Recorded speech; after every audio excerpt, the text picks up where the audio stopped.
Então, vamos lá, pessoal. Vamos dar continuidade, então, tá? A segunda parte aí da avaliação rápida, envolvendo também agora a fragilidade, né? Fazendo essa abordagem principalmente da fragilidade. A fragilidade, como eu disse para vocês, né? Agora é a parte 2. Ela é compreendida assim como uma síndrome clínica, né? As características é por conta, elas estão relacionadas com a diminuição da reserva energética do idoso e a resistência também que ele tem reduzida aos estressores. Claro, vai resultar num declínio cumulativo do sistema fisiológico e causar também vulnerabilidade, né, que é a causa da vulnerabilidade, essas condições adversas pré-estabelecidas. Importante ressaltar, são 3 as principais mudanças relacionadas à idade, que estão subjacentes a essa síndrome, tá? Síndrome da fragilidade. Alterações neuromusculares, principalmente a sarcopenia, como eu já havia mencionado, desregulação do sistema neuroendócrino e a disfunção do sistema imunológico, que eu tenho sim uma queda, assim, ele fica menos eficiente o sistema imunológico do idoso.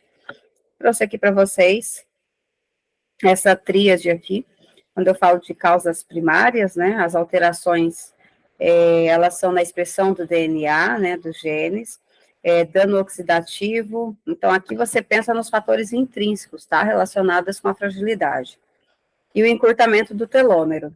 As causas secundárias, aí eu já tenho a depressão, neoplasias, infecções crônicas, insuficiência cardíaca congestiva. E é claro, essas alterações da regulação, da desregulação, né, neuroendócrina, disfunção do sistema imunológico, alterações neuromusculares, vão sim trazer para mim, né, o conceito aí que eu tenho que estar relacionado diretamente com a fragilidade. Fragilidade, que é uma síndrome clínica, resultando perda de peso, fadiga, diminuição da força de preensão, tem uma queda também, uma diminuição na velocidade da marcha, e também relacionada à diminuição também, né, na atividade física. Fragilidade multidimensional, gente. Então, já sabem, ela é a redução, né, dessa reserva homeostática, da capacidade de adaptação, né, a esses agressores aí, biopsicossociais e, consequentemente, levanta esse idoso a uma maior vulnerabilidade a esse declínio funcional, tá? O que eu falo, o que eu trago para vocês aqui, para caracterizar a fragilidade clínico-funcional? É um declínio funcional iminente.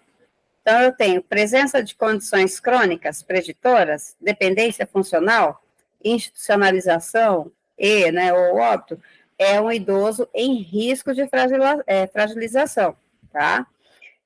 Aí, é claro, idoso em risco de fragilização, comorbidades múltiplas, sarcopenia, comprometimento cognitivo leve. Eu tenho aqui a caracterização do idoso em risco de fragilização. Ainda ele não tem a fragilização estabelecida, tá? Declínio funcional estabelecido. Aí, presença de dependência funcional, tá? Eu já tenho uma dependência funcional estabelecida, né, nesse aspecto. Então, é claro, essa classificação é do idoso frágil, tá? E daí também tem ainda a fragilidade sociofamiliar, que não abordaremos ainda nesse slide. Então, classificação clínico-funcional do idoso. Idoso robusto, independente, não tem comorbidade, ele é um idoso independente. Aí eu tenho também o idoso em risco de fragilização, que nós abordamos, e o idoso frágil, que já tem a fragilidade estabelecida. Aí, eu trouxe esse quadro aqui para vocês.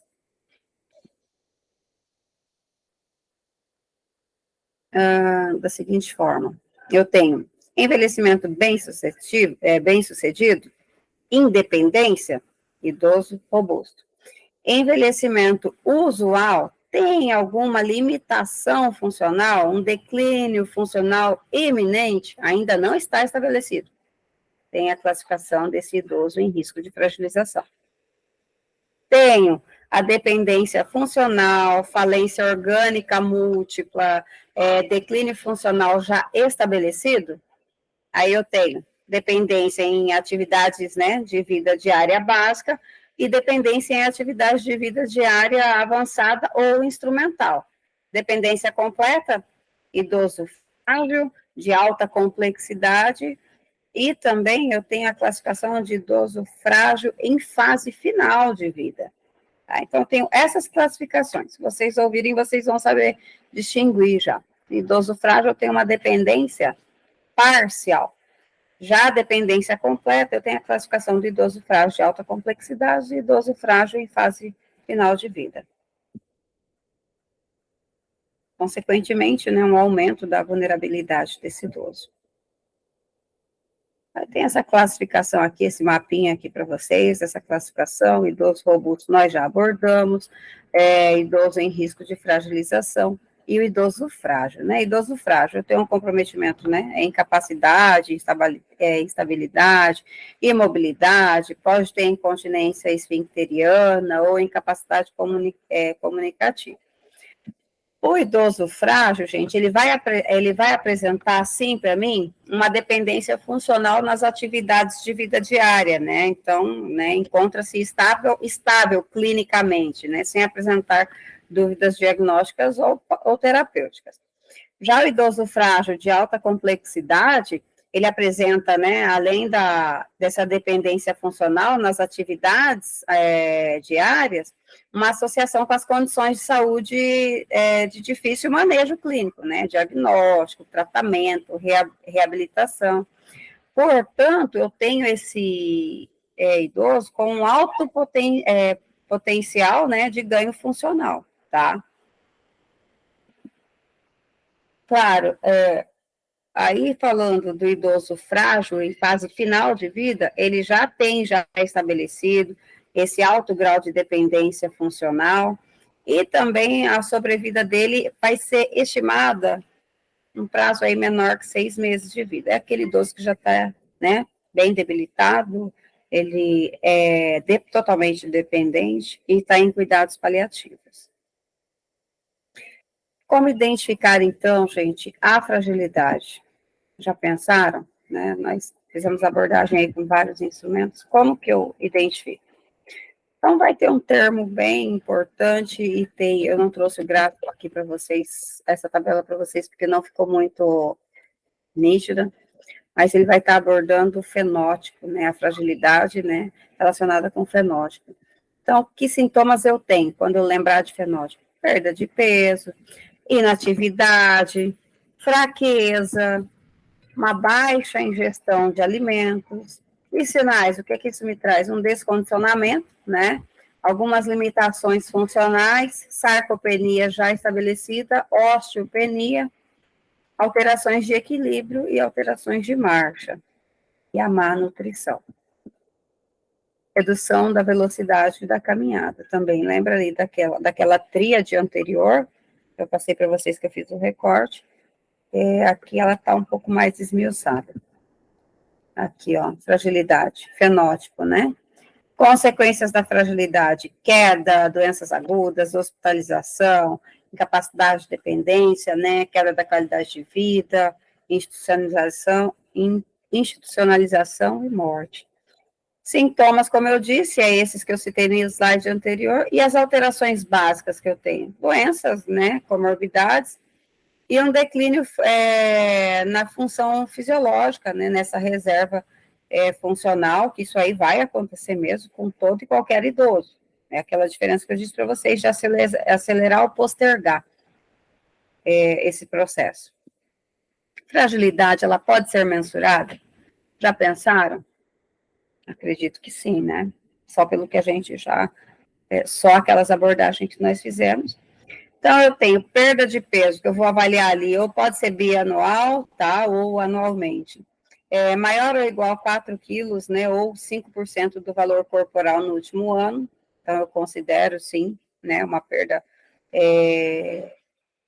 de peso né, que já remeta para a minha fragilidade estabelecida, redução da força, né, força de preensão, medida do dinamômetro na mão, né, dominante e ajustada, né, para o gênero e também pelo MC, a fadiga, né, que com frequência na última semana, né, daí você pergunta, né, frequência que a última semana, né, o senhor sentiu, né, a realizar determinado esforço, redução da velocidade da caminhada e baixa atividade física, tá?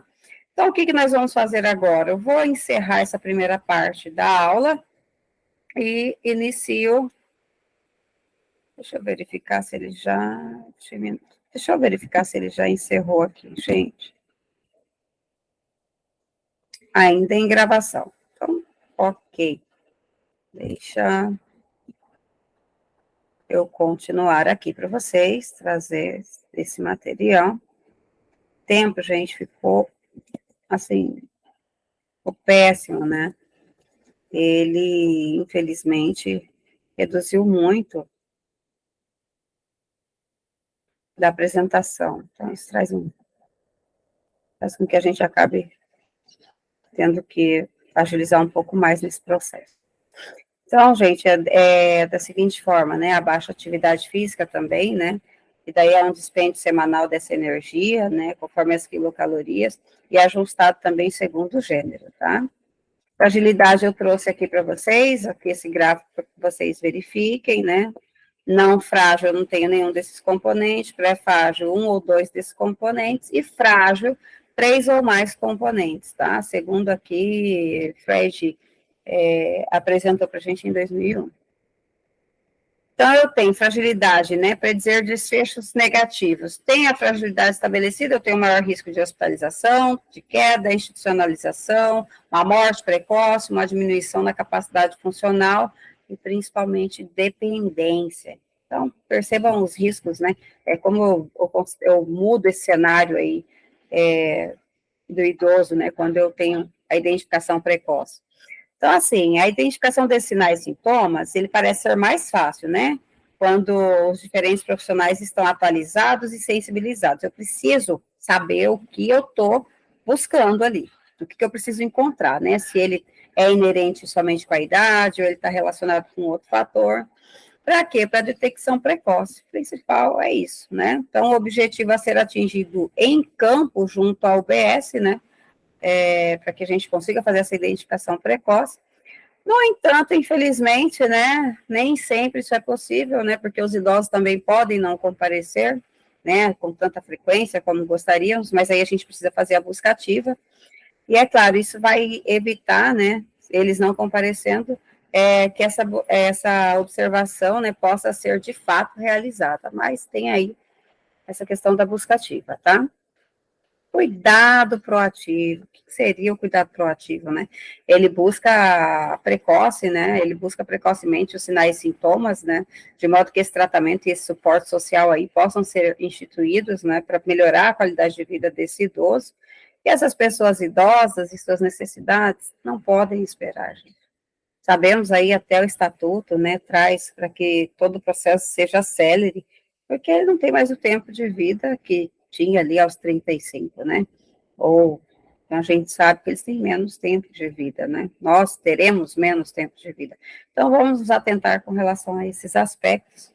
Essa aqui é a aula aqui, a segunda parte aí da nossa aula. E vamos para o próximo tema, tá? No próximo vídeo.